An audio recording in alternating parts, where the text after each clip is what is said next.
Hey everyone, and welcome. Today we're going to pull back the curtain on one of the biggest ideas in, well, getting stuff done today, the Agile method. So, let me ask you something. You ever notice how your favorite apps, like your Instagram, your Spotify, are updating constantly? Like, almost every week there's a new little feature. It feels kind of random, right? Well, surprise. It's not chaos at all. It's actually a plan. A really, really flexible plan built for the crazy fast world we live in. And yep, you guessed it, that plan is called Agile. All right, so here's how we're going to break this down. First, we'll look at the old way of doing things. Then, we'll see why Agile was such a game changer. We'll walk through a real-world example, cover the core principles, and finish up with the pros and cons. Ready? Let's dive in. Okay, first things first. To really get why Agile was such a big deal, we've got to go back in time and look at the old school way of building things, which was, let's just say, not very flexible. This right here, this is the core of it. The old way was predictive. You'd try to plan out every single tiny detail for a project that might take a year. The problem? The world changes, and trying to change the plan was a total nightmare, super expensive and slow. But Agile is adaptive. It just assumes you don't know everything from the start. In fact, it expects and even welcomes change. And the poster child for this old way was something called the waterfall model. I mean, look at this. It's like a one-way street. You had to finish all the analysis before you could even think about design. Then you do all the coding. The crazy part? The customer might not see anything, literally anything, for almost a year. And by that point, who knows if they even want the same thing anymore? Yeah, so you can see why this wasn't working. The world was speeding up, and this old blueprint just couldn't hang. It was time for something totally new. And this is a super important point. Agile isn't just one specific method you follow. It's more of a mindset, a philosophy, and it's all built around two big ideas. Iterative, which just means working in short cycles, and incremental, which means building something piece by piece, delivering real, usable stuff along the way. So how does it actually work? This is the engine right here. You take a huge project and chop it up into these little mini projects called sprints or iterations.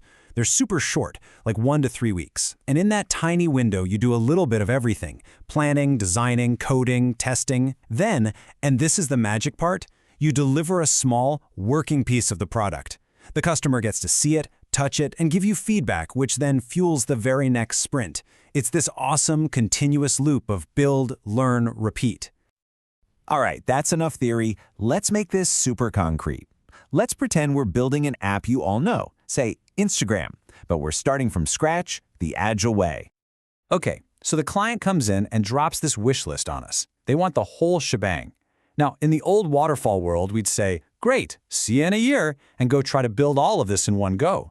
But with Agile, nah, we do something completely different.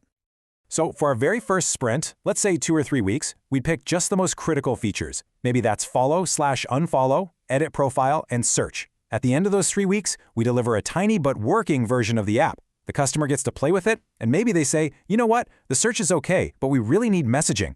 Boom, that feedback directly tells us what to build next. So in Sprint 2, we tackle messaging and photo posting. We're constantly delivering value and adjusting based on what people actually want, not some plan we wrote 9 months ago.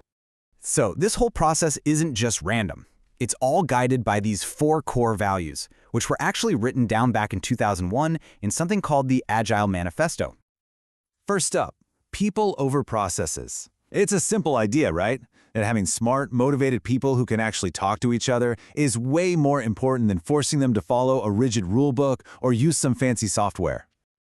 Number 2, working software over tons of documentation. Look, the best way to show you're getting things done isn't to write a 100-page manual nobody will read. It's to show a piece of the product that actually, works. This one is a biggie: customer collaboration over contract negotiation. The idea is to stop treating the customer like an opponent you have a contract with, and instead make them a partner. They're on the team, working with you every single week to make sure you're building what they really need. And finally, this one really sums it all up. Responding to change is more important than just following a plan. A plan is a great starting point, but reality happens. Agile says we shouldn't be afraid of change, we should embrace it. It's an opportunity to make the final product even better. Okay, so Agile sounds pretty amazing, right? But it's not a silver bullet. No method is perfect. So let's get real for a second and look at both the good and the not so good.